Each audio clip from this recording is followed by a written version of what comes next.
Diga, Edson, você tem uma indicação aí agora é de livro espírita. Não, eu estava falando dos livros para entender, porque eu falei aqui no programa que o Kardec acabou com a morte, tá certo? É verdade. Essa aqui é a verdade. Sim. Então, se você pegar o Livro dos Espíritos, tem vários itens, várias perguntas que ele faz sobre o tema. Então, eu queria convidar os ouvintes a pesquisarem lá no Livro dos Espíritos.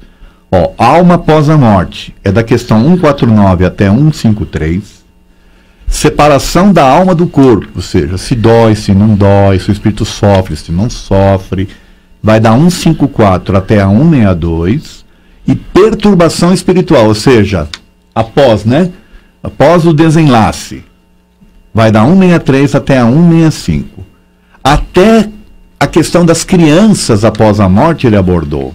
É das questões 197 até a 199. Olha quanta coisa interessante para se ler lá no Livro dos Espíritos sobre o tema que nós estamos tratando.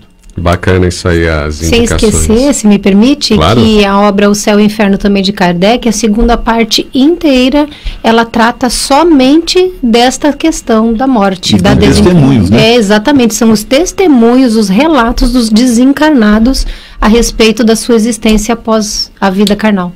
Claudinho, eu tinha deixado uma pergunta antes do intervalo, se o encarnado pode dar notícias, mas a partir de quanto tempo? Mas e os ouvintes? Não estão participando? Olha, aí, Cláudio? Então vamos lá, primeiro os ouvintes, vai. Tanto os encarnados quanto os desencarnados.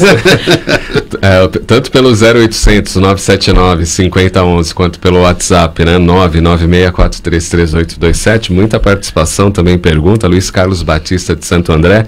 Bom dia, não digo matar a saudade, mas rever as saudades. Um grande abraço a todos. Também a Zilda de Guarulhos. Bom dia, abençoado. Espírita chora, mas não se desespera. Ao conforto, porque a vida continua. Beijos doces a todos vocês. Agradeço a Deus sempre por todos dessa rádio maravilhosa. É a Shirley da Moca, Zona Leste de São Paulo, mandando aí o seu carinho.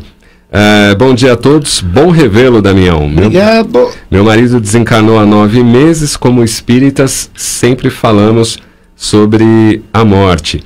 Aí ela faz aqui uma série de relatos, 46 anos de casados, a dor e a solidão doem muitos, mas ela agradece aí a TV e a rádio. É a Zezé Freitas, lá na cidade dela não tem casa espírita, então a rádio e a TV são a casa espírita para ela, é em Toledo, Minas Gerais. Obrigado aí pelo seu depoimento, viu, Zezé? Mônica Milanês, em Salto, interior de São Paulo. A morte para mim é necessária, um sofrido recomeço para que nós fiquemos, e para eles desencarnados uma nova chance de sermos felizes. Aí diz, sábias palavras do Edson.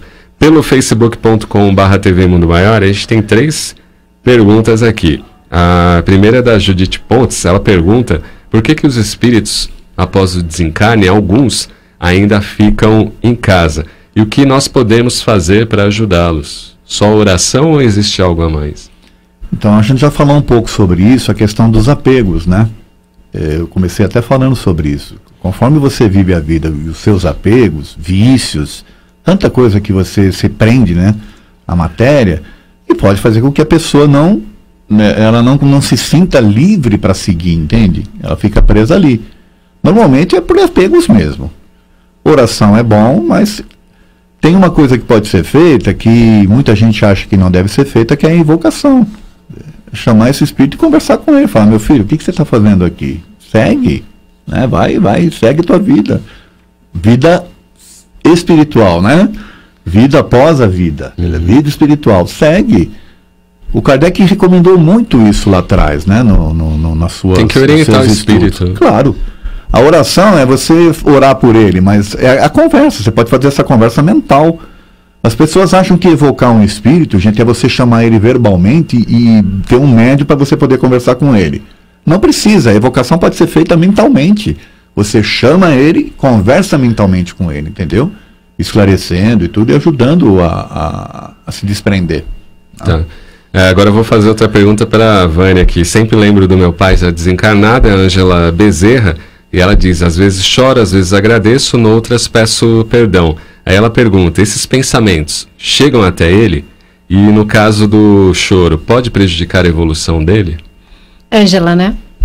Ângela, os pensamentos chegam porque os pensamentos, eles são carregados das nossas emoções. Se você sente amor, sente saudade, é óbvio que isso vai chegar ao seu pai.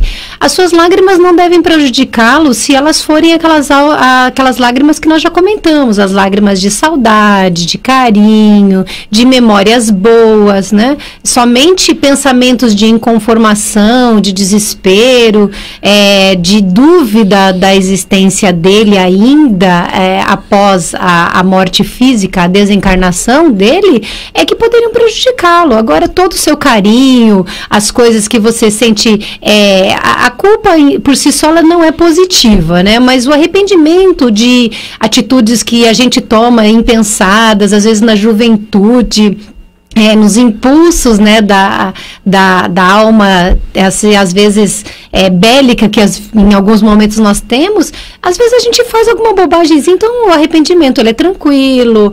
O que não dá é ficar arrastando memórias ruins sobre a relação. Esse carinho, ele tem que ter memórias boas, tem que ter carinho, tem que carregar o afeto. É isso que você tem que fazer. Se você faz, fica tranquila que ele recebe sim. Legal. O Rodrigo Junqueira, Edson, ele diz, no caso de grandes personalidades, e aí ele cita o exemplo aqui do Ayrton Senna, onde até hoje as pessoas choram inconformadas quando lembram dele, ele pergunta, o espírito sofre por isso? Então, é Rodrigo, né? Isso. O Rodrigo, eu recomendo que você leia, que eu já citei aqui, Perturbação Espiritual, lá da questão 163 até 165 do Livro dos Espíritos. O que acontece normalmente com personalidades dessas que são cultuadas? No caso do Ayrton Senna, por exemplo, foi uma comoção mundial, não foi só nacional, né? Normalmente, esses espíritos são isolados, tá? Eles são meio que protegidos, né? Magneticamente falando, das influências, porque até se reequilibrarem, porque imagine um espírito como o do Ayrton Senna sofrendo essa comoção toda.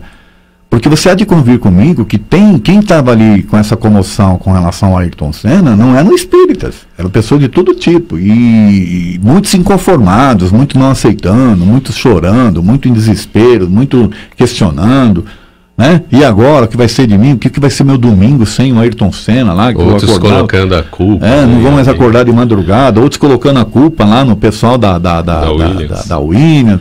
Imagina o espírito sofrendo tudo isso. Ainda mais um espírito desse que não merece passar por essa situação, tá certo? Então ele é isolado lá por um período. Quanto a esse período, sei lá, né? Vai depender de uma série de coisas, para que ele não sofra essas consequências, até ele estar equilibrado o suficiente para falar do receber, Ayrton né? Senna ainda é fácil. Quero ver falar de um ditador mundial, Então, de tá alguém vendo? que seja alvo de rancores profundos, de ódios. Imagina um Hitler que até hoje, né? Não tem condições de mantê-lo livre, porque daí isso vai só aprofundando a dor dele, mas também todos os sentimentos negativos que ele carrega, né? E aí, ampliando isso, Edson, Vânia, como é que a casa espírita pode ajudar os entes que ficam encarnados?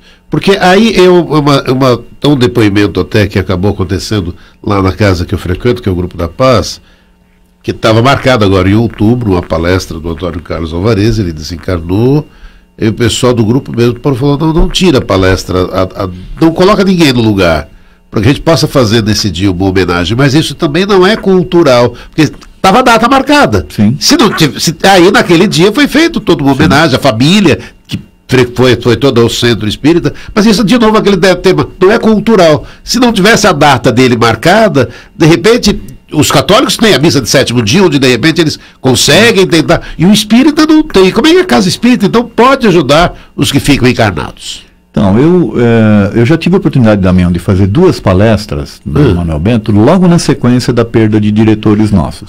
Olha aí. Fiz uma homenagem para eles fazendo uma palestra, né? Falando sobre a morte e falando sobre eles. Que é a melhor homenagem do que essa, e falar de um assunto morte de uma forma prática, porque tinha acabado de acontecer, tá certo? Uhum. Então eu acho que nesse sentido seria interessante que as casas espíritas parassem com essa coisa de ficar ali na mesmice de sempre, né? E de repente fizessem uns eventos desse tipo, entendeu? Puxa, desencarnou um trabalhador, desencarnou um diretor, desencarnou alguém que as pessoas, que é de conhecimento das pessoas, vamos falar sobre ele, vamos falar sobre a morte, aproveitar a oportunidade.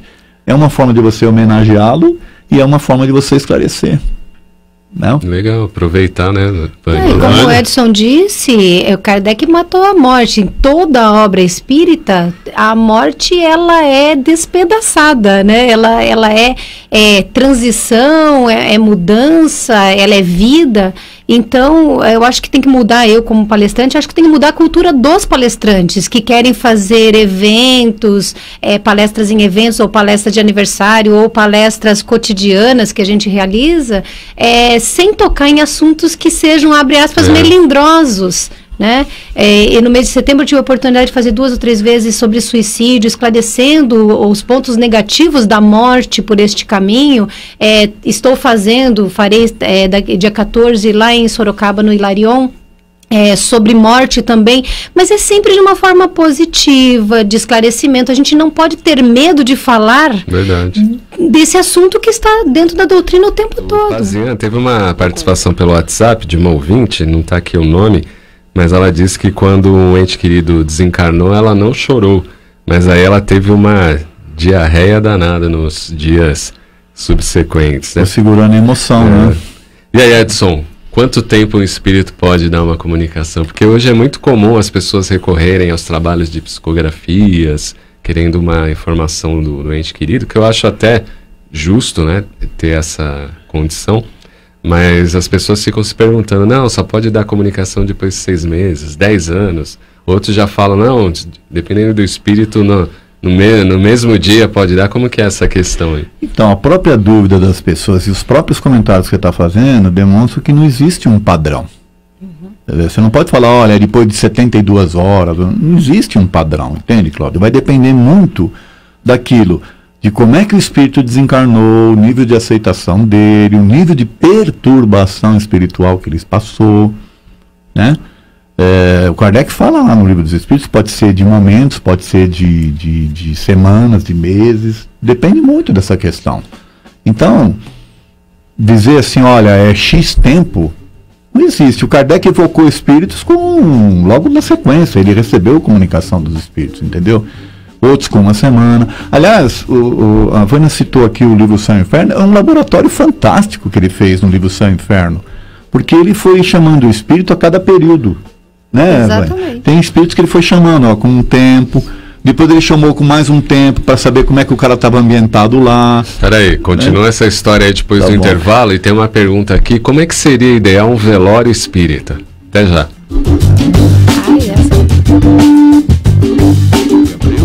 Levando até você uma série de consolos, e aí a gente trouxe pro Edson antes do intervalo, e o Edson estava complementando ali, depois a gente quer ouvir também da Vânia, né?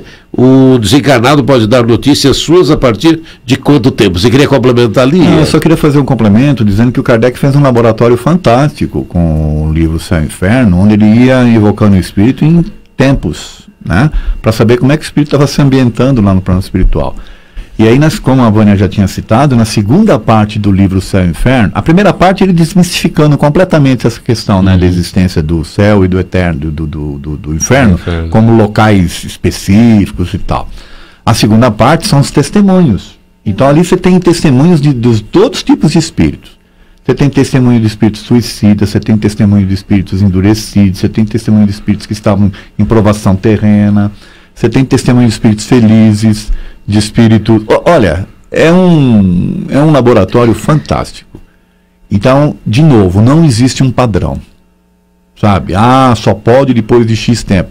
Vai depender do espírito, vai depender da aceitação, da forma como ele está no plano espiritual. A gente tem dentro da doutrina, né, Edson, Herculano Pires, que o pessoal do trabalho mediúnico não sabia, ele já estava dando mensagem, o pessoal não sabia nem que ele tinha ido para o hospital, né? Que ele tinha desencarnado, com toda dúvida.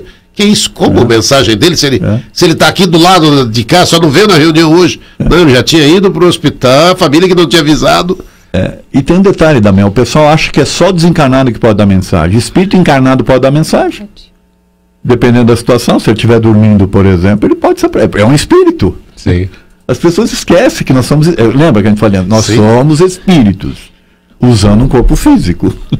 Uma hora você pode deixar esse corpo, mas você pode deixar... Você, estando vivo, você pode se comunicar com o outro. Eu costumo dizer o seguinte, a questão do pensamento. Eu estava um dia desse indo para o trabalho, e eu lembro que eu estava pensando no meu irmão. Eu tenho 12 irmãos, tá? Eu estava pensando num deles.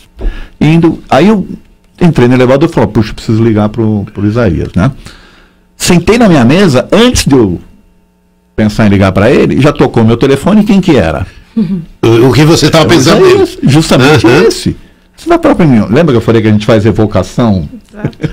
Evocação, ela é mental, ela não precisa ser expressa, Verbalizada. né? Verbalizada. Eu misturei um pouco os assuntos, mas é o seguinte, não tem um tempo certo, tá bom? E o Kardec fez uma série de experimentos sobre isso. Fala, Vânia. Eu ia até comentar, mais ou menos na linha do seu comentário, Damião, a respeito do Herculano. Muitas vezes o desencarnado comunica a alguém querido até aparecendo para ele, porque a pessoa tem uma capacidade mediúnica, recebe o sinal ou até mais ostensiva essa visão. Então não tem. Agora, tem gente que se preocupa assim, nossa, já faz 30 anos que um ente querido desencarnou e até hoje não recebe comunicação.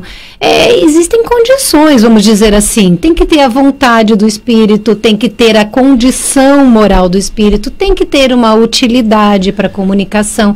A permissão espiritual, ela depende dessa utilidade. Às vezes a gente está tão descrente que a gente precisa aprender a crer de outras formas, não somente a manifestação, porque ela ainda seria discutível para certas pessoas. Então, é um contexto um pouco maior que não dificulta, aparentemente sim, mas não dificulta esse contato, mas que não é só a nossa vontade. A gente evoca pelo pensamento, como o Edson falou muito bem, mas a gente tem que pensar o seguinte, eu estou onde o meu pensamento está. Então, mesmo que a gente não veja, não receba uma comunicação ostensiva, é tempo de acreditarmos que os nossos entes queridos estão aqui, nos nossos ambientes, se comunicando conosco, né?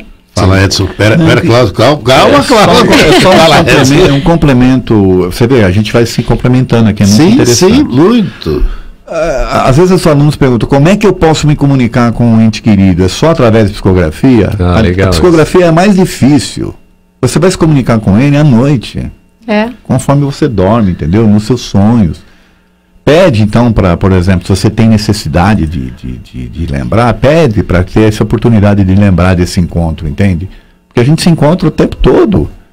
E você pode estar encontrando com ele à noite. É simples. Não precisa de muita coisa, entendeu? É que tem gente que quer ver para quê, né? Precisa de uma psicografia. E às vezes ainda recebe e ainda fica duvidando se é mesmo. Exato.